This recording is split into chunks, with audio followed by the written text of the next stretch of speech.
tuna treo lui kan en mek hi zing lampanga tuilian ani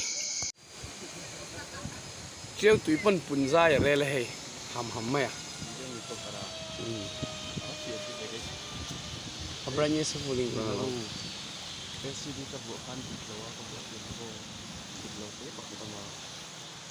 isung thengam em ta khon ngắm thì anh tầm được hay ai tầm đâu ngay rồi tui em mà xí môดูได้เจ๊ก็ซื้อหรือจุกก็ต้องซื้อให้ได้กี่ดอกทีรำห่วยปล่อยisung thapa lo tla lom cái gì mà pi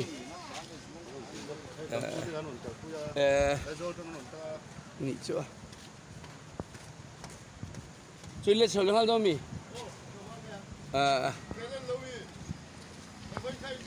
đã sầu bánh hí đã về không caldo lâu đâu nhỉ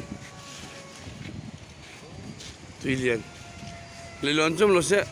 tông bông dài cài bông ngâm chín tỏi luôn mà mình lâu ngâm em tùy khu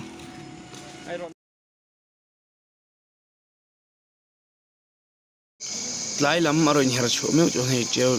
tùy bộ rồi bung sa lê mà hay dính là mà cái trong khu lại mi đẹp hồ gần một thế ạ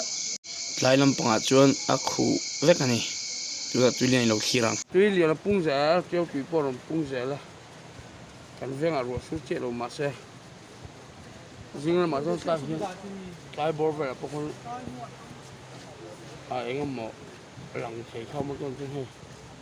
an ni chim lo chok don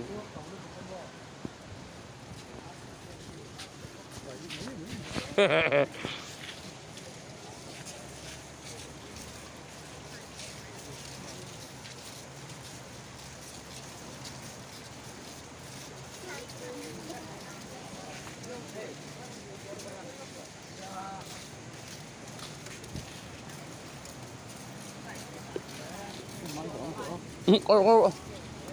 em anh chào như mì sao có thể là cụ phần này tùy bẹt tên nhỉ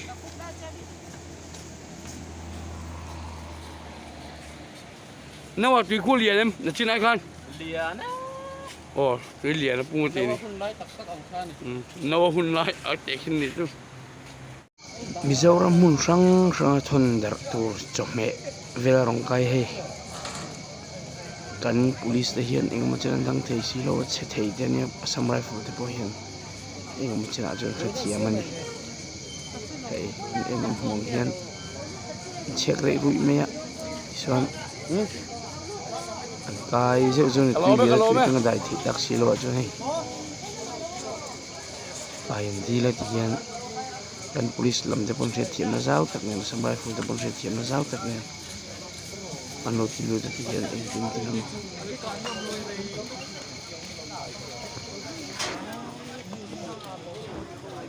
nghe hay luôn tí lâu bơi sụi